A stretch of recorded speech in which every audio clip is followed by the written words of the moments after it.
I clearly remember the day it all began, as if it were yesterday. The air was charged with a strange calm, a calm that wasn't peace, but a kind of expectant silence, like when the sky stops just before a storm. I was walking through the cobblestone streets of Medjugorje, that small town in Bosnia and Herzegovina that has become a meeting point for millions of pilgrims. The bells of the church of St.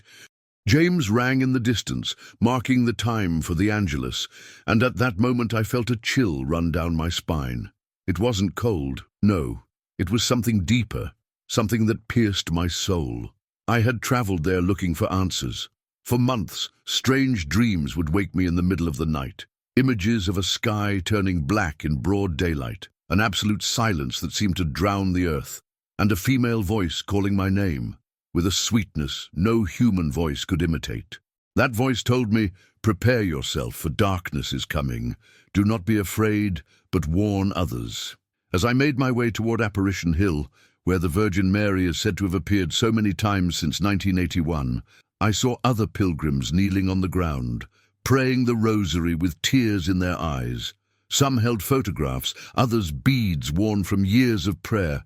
The wind blew gently, but suddenly it stopped completely, as if even nature held its breath. That's when I saw her. In the crowd, there was a soft, almost golden light not coming from the sun. My eyes filled with tears, not from the brightness, but from the peace it emanated. It was her. She wasn't walking. She floated gently, and her feet didn't touch the ground. Her cloak was white with a golden border that shimmered as if woven from sunbeams. Her eyes, blue as the summer sky, fixed on me, and I felt she saw every corner of my soul. "My son," he said in a voice that was not heard with the ears but directly in the heart, "the time has come to speak the truth. The great darkness is closer than you imagine.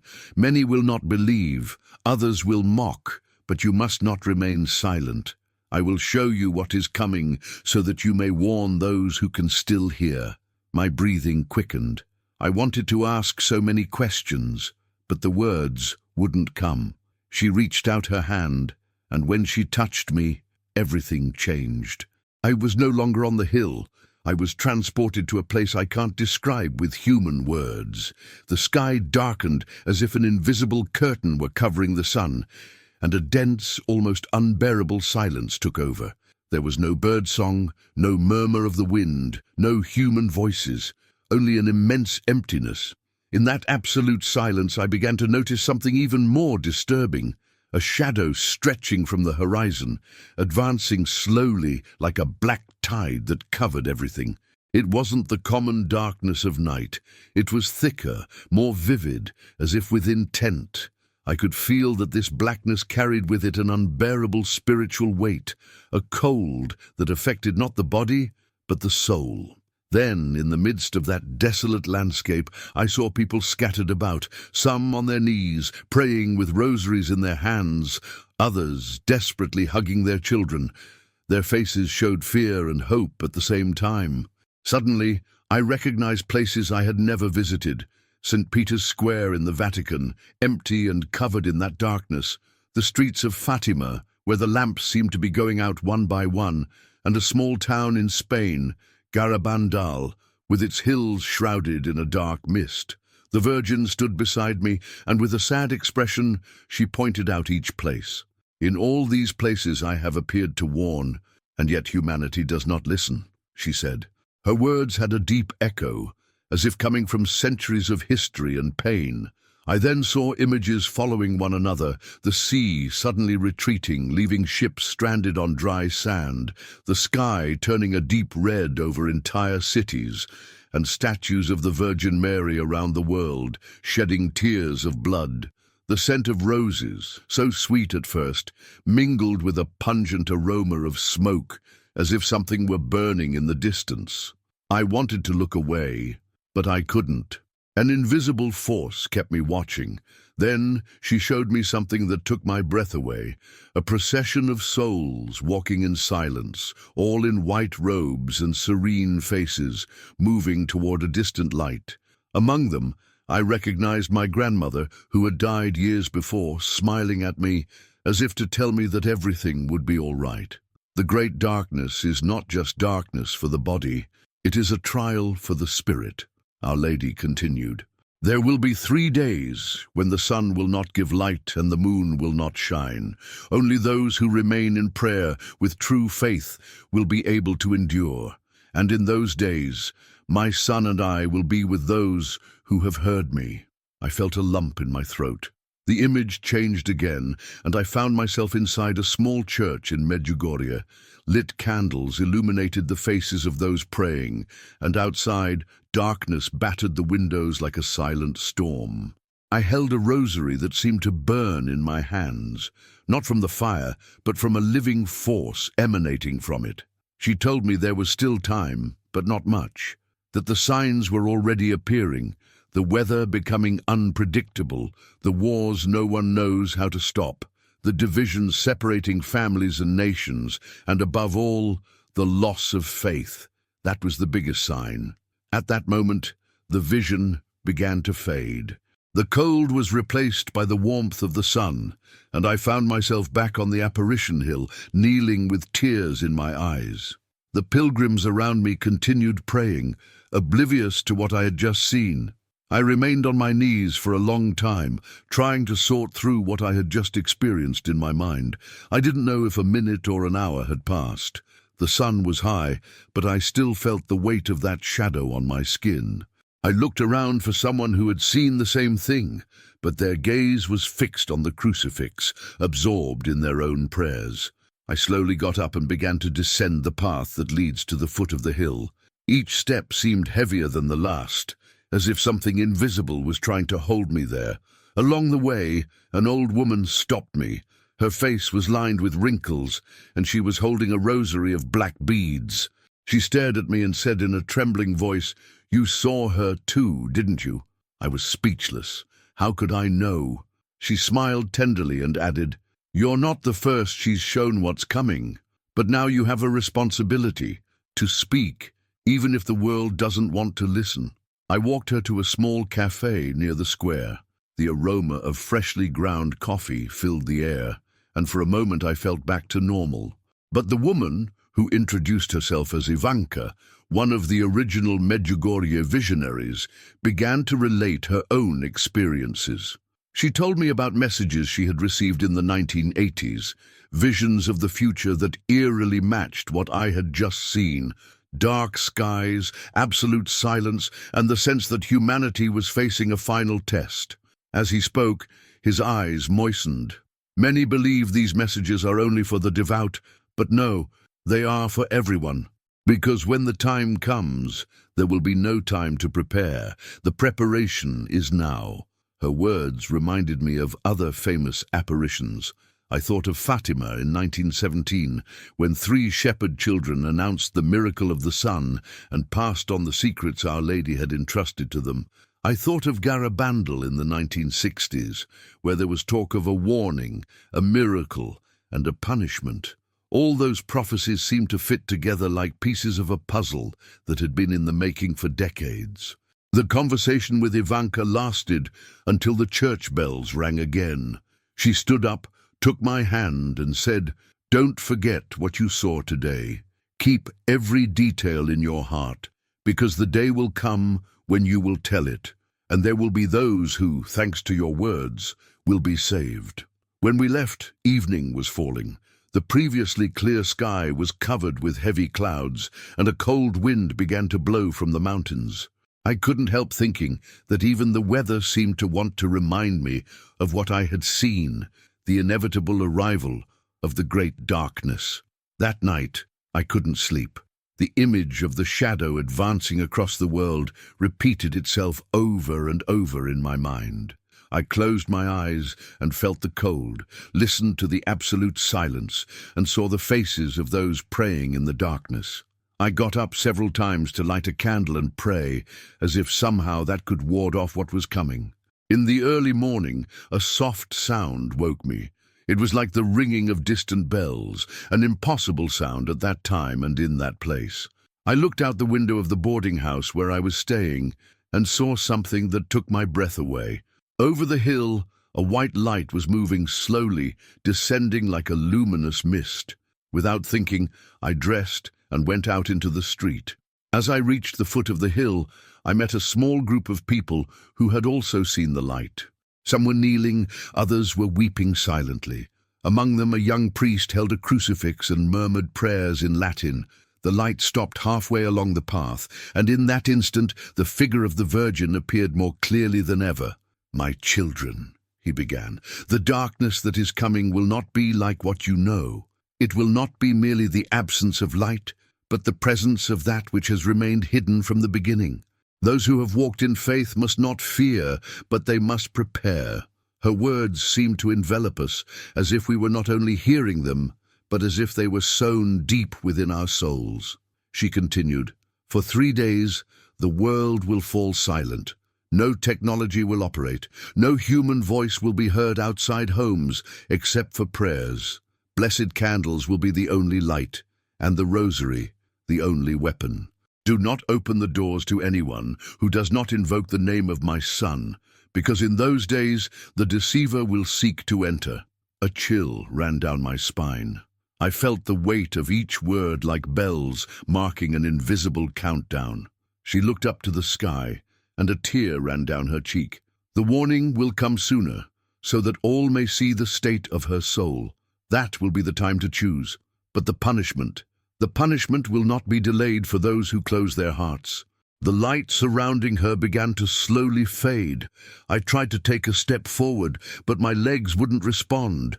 When it disappeared completely, the sky returned to its natural darkness, and the wind blew again. No one said anything for a long time. We all knew we had witnessed something that would change our lives forever. I walked back with the feeling that time had stopped. Every corner of the town seemed different, as if the Virgin's message had permeated everything. I knew I had to write it down, engrave it in my memory, because the day would come when the world would want to listen, and there would be no time to improvise. The next morning, I took a bus to the shrine of Fatima. I felt I must return to that place where, in 1917, the heavens seemed to open up to speak to 3 children. The road was long, and the fogged-up windows revealed fields passing by like a green river. I carried my rosary in my pocket, and each bead seemed to weigh a little more than the last, as if accumulating within them the questions I didn't yet dare to say out loud. When I arrived, the sky was grey, but the esplanade shone with a gentle light that didn't come from the sun. I walked slowly, letting the murmur of the pilgrims, the crackling of the candles, and the smell of wax and incense envelop me like a warm blanket. I stopped in front of the Capellina and closed my eyes.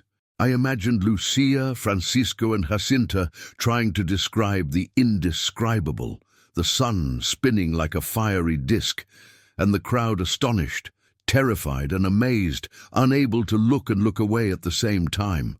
As I thought about this, I felt a presence beside me. It wasn't a physical touch, but something like a gentle vibration touching me inside. I opened my eyes and saw an elderly man with a worn wooden cane. He had clear eyes, the kind that have seen more than they tell. He said to me in a low voice, "Don't look for signs to believe. Believe, and then the signs will find you." I stared at him in silence, as if those words had untied something in my chest.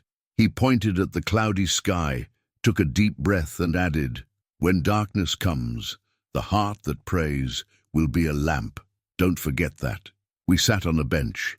He told me about his wife, who had died a year earlier, and how in her final days he had repeated the same dream, a very long night in which only the light of a blessed candle kept them awake and united.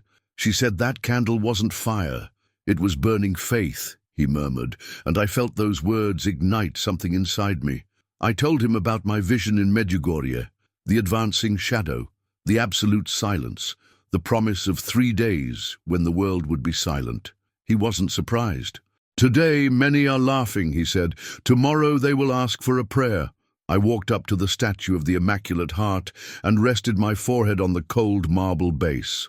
I asked for strength to speak without fear, clarity so as not to confuse my emotions with the message, humility so as not to believe myself a messenger but merely a witness. When I stood up, A group began to pray the rosary in Portuguese, and I joined them even though I didn't understand all the words. There was no need to. The beads rolled through my fingers, and I felt protected, as if each Hail Mary was a safe step into a dark room. That afternoon at the Casa dos Pastores, I read passages from the Secrets of Fatima. I wasn't looking for scandals or conspiracies. I was searching in each line for a thread that connected yesterday with today. Our Lady's insistence on conversion, on prayer, on penance, on returning to the simple heart of the gospel. And within me echoed the voice that had spoken to me on the hill. I will show you what is coming, so that you may be aware. How can we warn without falling into paralyzing fear? How can we speak of the punishment without forgetting mercy? When night fell, a cold wind swept across the esplanade. The candles flickered as if breathing. Then I understood something simple, and at the same time, immense. The great darkness would not be an annulment of God, but a revelation of how much we need Him. Faith would not be a Sunday decoration, but the only light in the house. And in my chest, I felt a clear impulse, as if I were being gently pushed to follow the route of the places that, over the course of a century, had been chosen to speak. Garabandal awaited me with ancient questions and answers that perhaps weren't on any wall, but in the eyes of the people. I took a night train to northern Spain. In the car, the sound of the wheels on the rails was a metallic rosary that lulled me to sleep. I saw small stations pass by, lights scattered in the distance like low-hanging stars.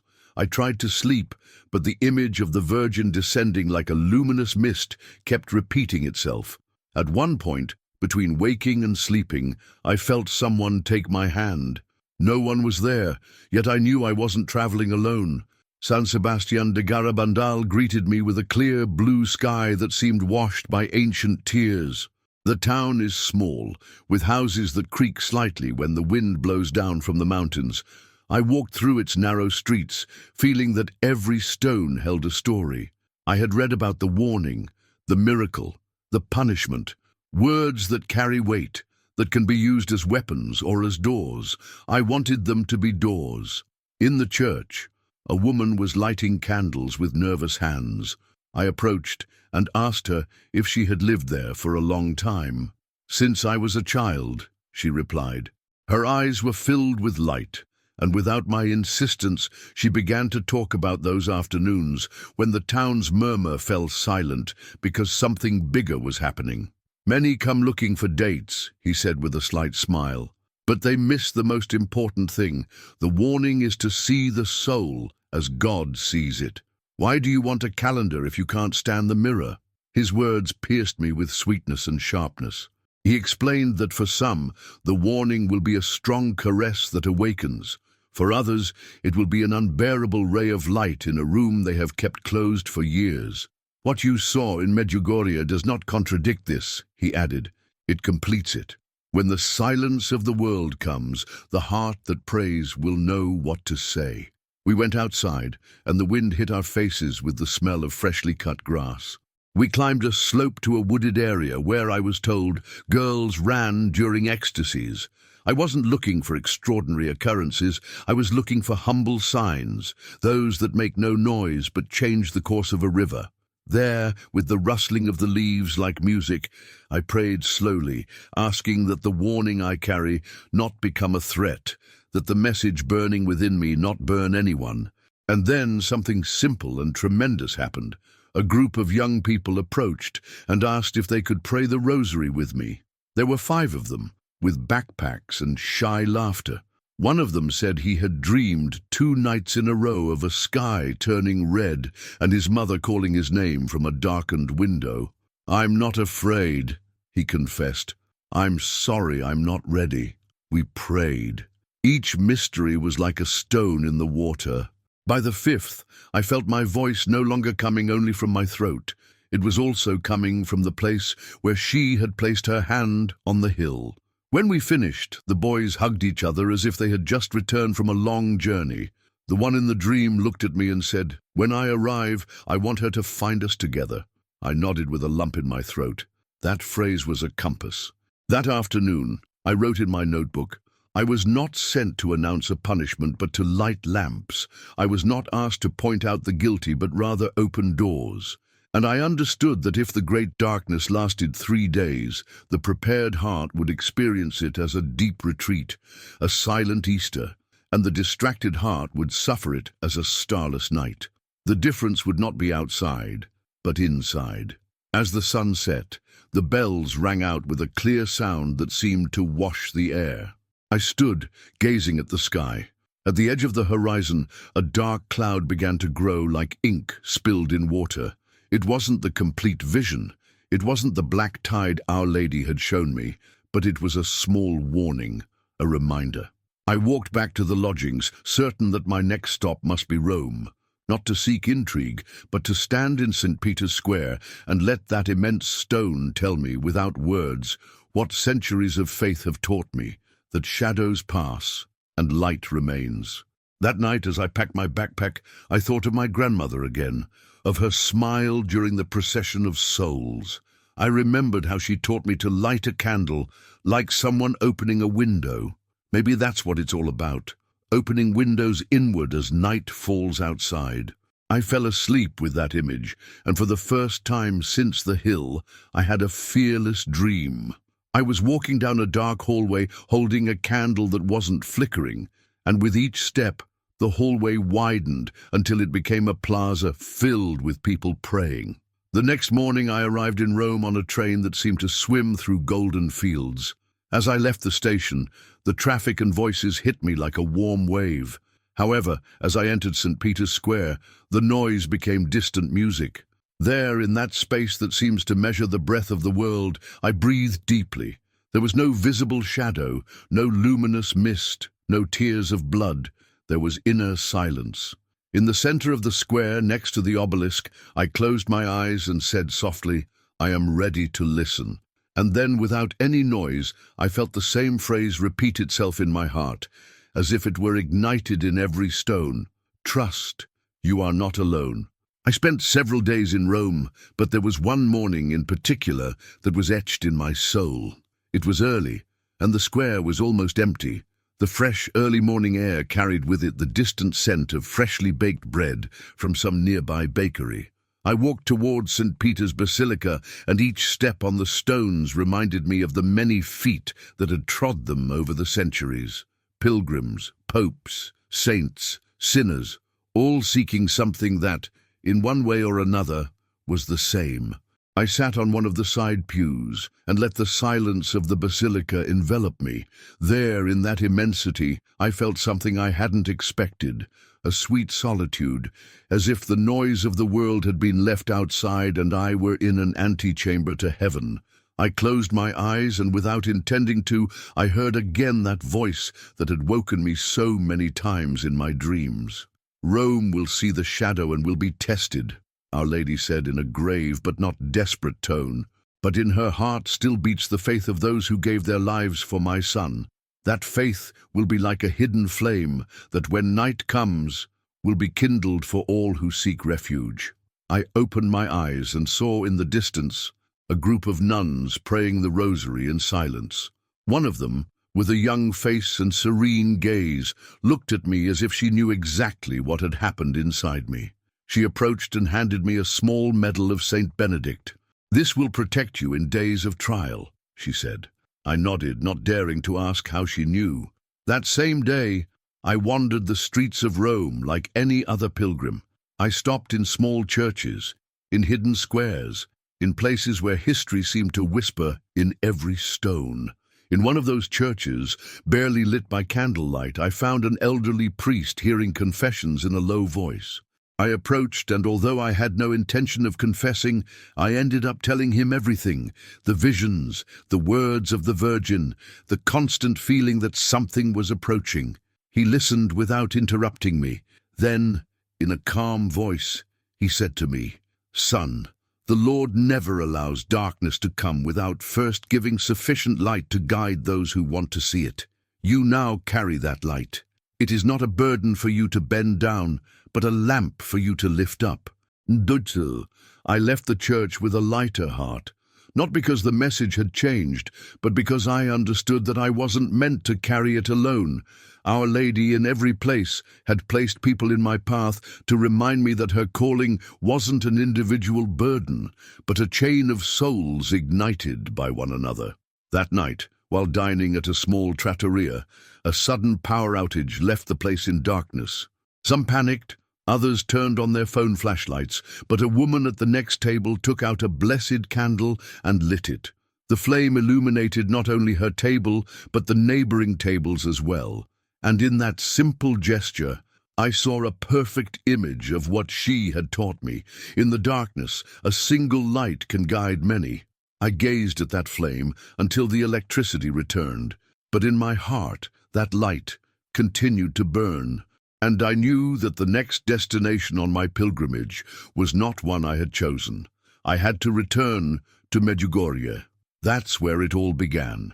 And there, perhaps, Our Lady would show me the final part of the message before the time came to speak to the whole world. I returned to Medjugorje at dawn, when the village was still enveloped in that light mist that makes the houses seem to float. The air smelled of burning wood, freshly baked bread, and the humidity of the mountains.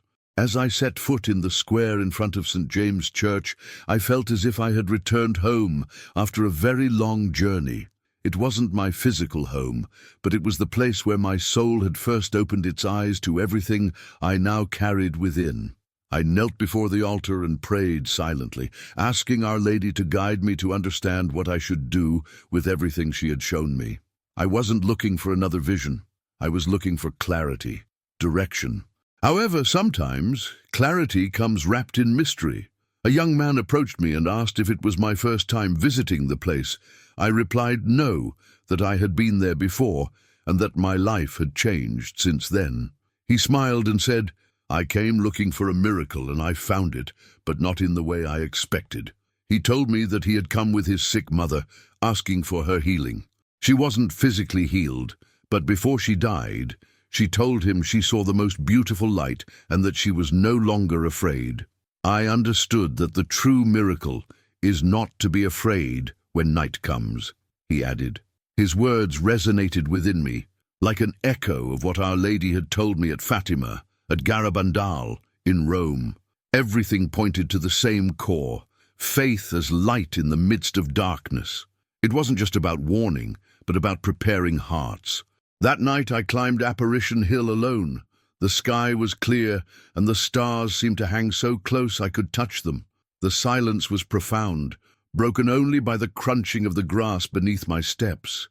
I stopped in the same place where I had seen her the first time. I closed my eyes, and then I felt her. His voice, as gentle as it was firm, enveloped me. "My son, time is running out. Do not be afraid to say what you saw. Many will mock, but others will listen, and through them my son will save souls. Tell them not to wait to see signs in the sky to change their lives. The greatest sign is already in their hearts, if they stop to look at it." I felt the air warmer, and a soft light surround me. I didn't open my eyes, because I knew I didn't need to. In that instant, I realized that my mission wasn't to convince everyone, but to ignite a light in those who wanted to open the windows of their souls.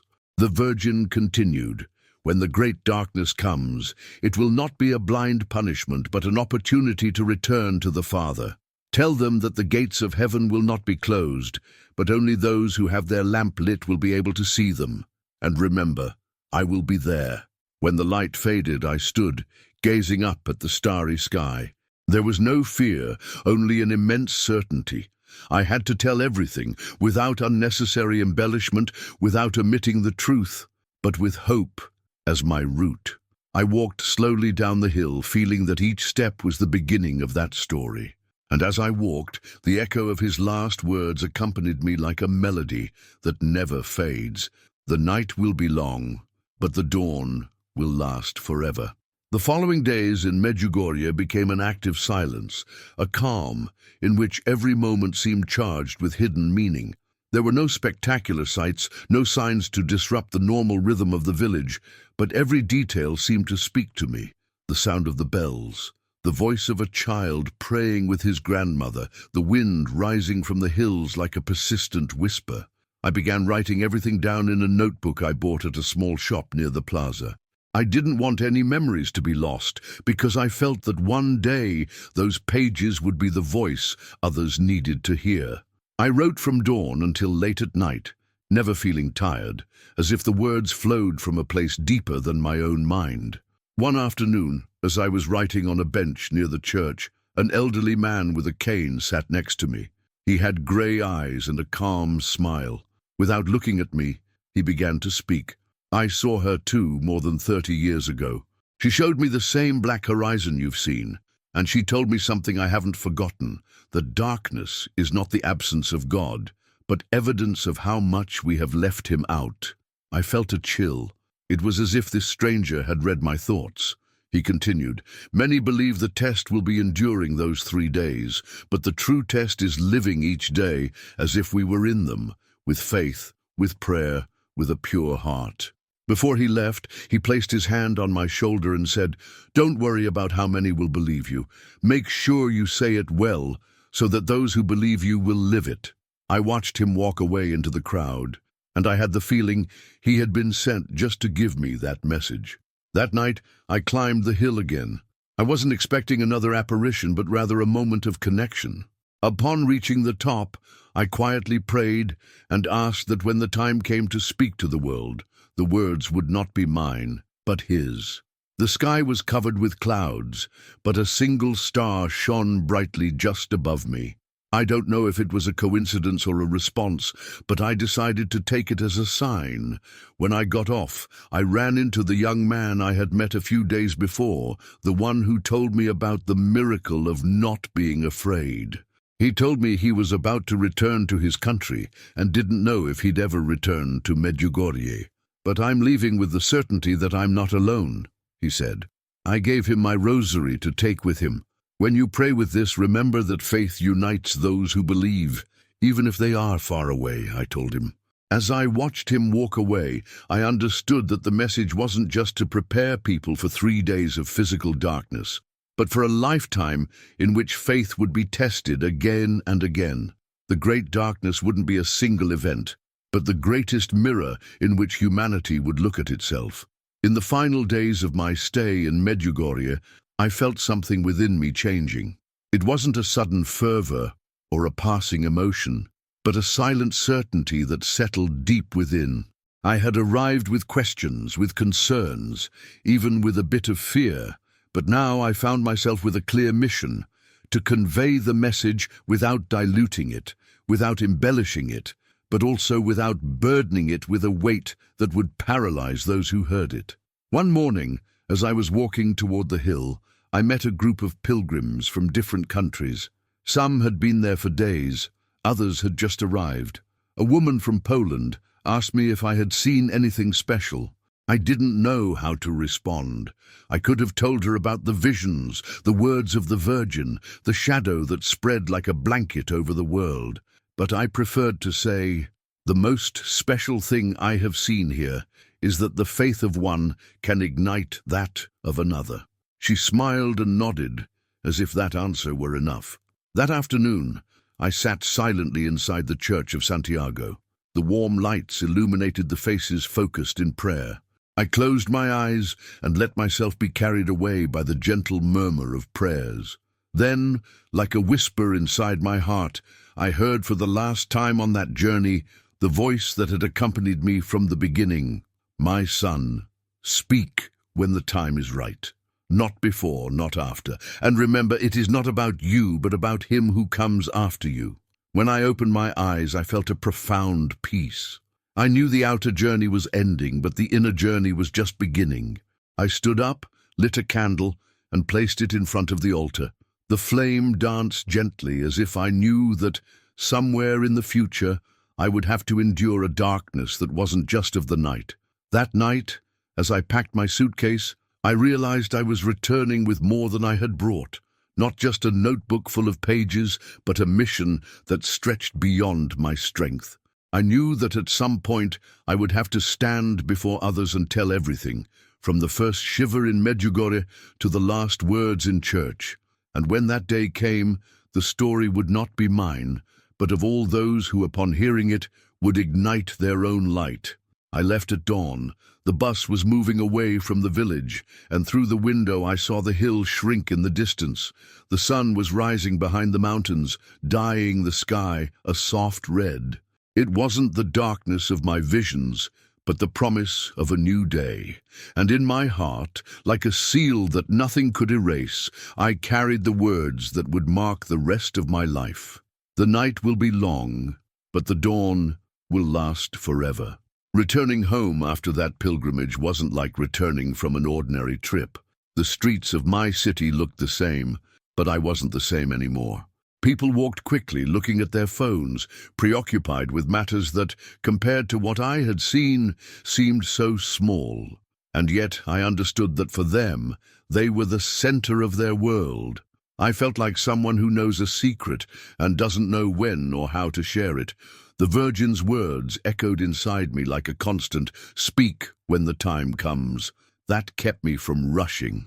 It wasn't about shouting the message from every corner, but about waiting for the moment when hearts were open to receive it. Weeks passed in which everyday life seemed to envelop me again, but the signs began to appear, small and discreet.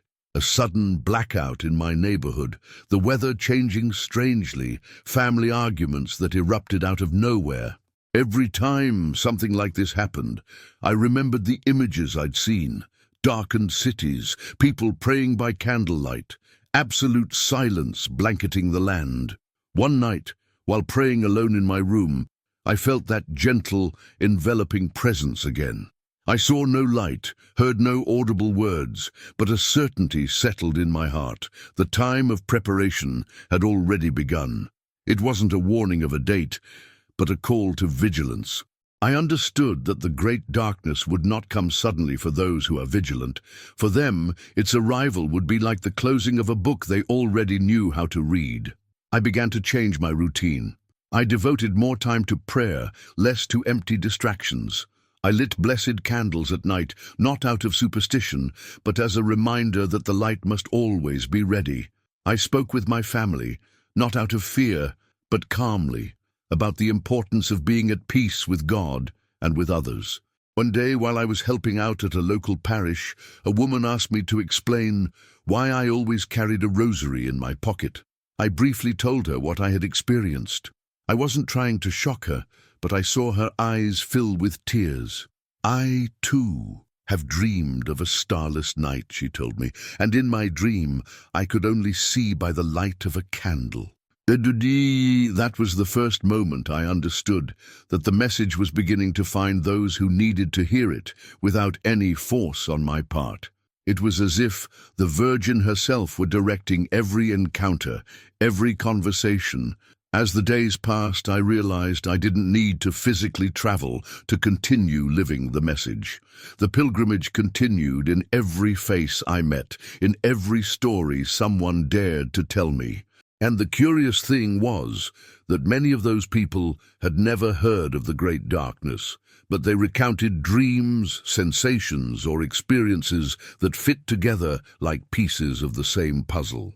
One afternoon I was invited to give testimony in a small prayer group. It wasn't a planned talk or a mass event, just a dozen people gathered in a living room, with an image of the Virgin Mary in the center and candles lit all around. At first I hesitated, but then I remembered the words, "Not before, not after, speak when the time comes." And that moment had arrived. I spoke to them from the heart, without exaggeration, without unnecessary embellishment. I told them how the Virgin had shown me the shadow that covered the earth, the sacred places shrouded in silence, the tears of blood shed by statues that seemed alive. I told them that the darkness would not be only physical but spiritual, and that the most powerful weapon would be a peaceful heart and a living faith. I saw some lower their heads. Others close their eyes as if reliving something they had already felt before. When I finished, no one applauded, no one broke the silence. It was a profound pause, as if everyone understood that what they had just heard was not a story meant to impress, but a preparation for life. Finally, an elderly woman approached me. She held a small, blessed candle in her hand and handed it to me. "This is for you, not for safekeeping, but for use when night comes." I felt a lump in my throat. I accepted the gift as if I were being handed a key. That night, when I got home, I placed the candle on a table next to my rosary and the St. Benedict medal I had received in Rome. I looked at it for a long time and thought, perhaps it's not about waiting for the exact day, but about living each day as if we were already on the eve. As I was preparing for sleep, the wind slammed against the window. Outside, the sky was overcast and the street seemed darker than usual. It wasn't the great darkness, I knew that, but the feeling was an echo of what was to come. I knelt, prayed one last time, and before closing my eyes, I repeated the words that had already become a part of me. The night will be long, but the dawn will last forever. The following weeks were a mix of apparent normalcy and discreet signs that only I seemed to notice. They weren't thunderous miracles or sudden catastrophes, but rather small reminders that time was running out. A sudden silence amid the bustle of the city, a casual conversation that ended in confessions about prophetic dreams, a child who, without knowing anything about me, asked me if the sky can be turned off. I began to understand that the message wasn't conveyed solely through words, but also through the way I lived. If I didn't reflect peace, hope, and confidence, my warnings would ring hollow. So, little by little, I changed the way I faced everyday problems. Instead of arguing, I listened. Instead of complaining, I was grateful. And instead of fearing, I remembered the promise that I would not be alone. One day, while walking through a local market, I saw a young vendor lighting a candle next to a small statue of the Virgin Mary in his stall. I stopped and asked him why he was doing it. "It's so that my family's light doesn't go out," he replied without looking at me. His answer was so simple and so profound that I fell silent. In that instant, I understood that the Virgin Mary's message wasn't something I alone carried. It was planted in hearts all over the world, often without those people knowing they were part of the same plan. That night, I had a dream I'll never forget. I saw myself walking through a city plunged into darkness, with tall buildings that seemed abandoned and deserted streets. However, in some windows, there was a warm light. I approached one of those houses, and inside, I saw families gathered, praying together, their faces serene despite what was happening outside. I understood that those houses were like lighthouses in the midst of a black sea, and that my task was none other than to help ensure that more lights would be lit when that time came. I woke up with a calm heart, not because the warning had changed, but because I finally understood that it wasn't about saving the whole world at once, but about lighting one lamp at a time. In the following days, I visited families and small prayer groups in my city. I didn't carry a written speech or seek to impress with dramatic stories. I simply shared what I had seen and, above all, what I had felt. The certainty that the great darkness would also be an opportunity for many to return to God. Some listened attentively. Others quickly changed the subject, perhaps because the message stirred something uncomfortable within them. One evening, I was invited to a retreat in a rural area. The place was surrounded by mountains, and the night sky, free of artificial lights, displayed stars so bright they seemed to breathe. During the vigil, while everyone was praying, the wind blew strongly and blew out almost all the candles, except for one that remained lit in the center. It was impossible not to remember the Virgin's words, "Only the blessed light will remain." I felt it was a small rehearsal for what was to come. That experience confirmed to me that preparation wasn't just material, candles, water, food, but primarily spiritual. A house without faith would be like a lamp without oil. Therefore, at every meeting, I insisted on the importance of forgiveness, family reconciliation, and living in grace. "Darkness cannot overcome a heart at peace," I repeated, and I saw how that phrase left its mark on some faces. One afternoon after a talk, a girl approached me with a drawing. She had painted an illuminated house in the middle of a completely black landscape, and above the house, a figure of the Virgin Mary wearing a white cloak. "This is what it will be like when everything is dark," she told me with a smile. I treasured that drawing because it summed up the entire message in a single image. The final episode that marked the end of this stage occurred one quiet morning. I was at home, praying the rosary, when a profound silence filled the room. It wasn't the usual silence of the night. It was as if everything around me had stopped moving. I felt a clear presence, and although I didn't see anything, I knew it was her. Inside me, I heard his words, gentle but firm. "My child, the time to speak is near. When you do, remember that you are not the bearer of fear, but of hope. Warn of the darkness, but always show the light that will overcome it."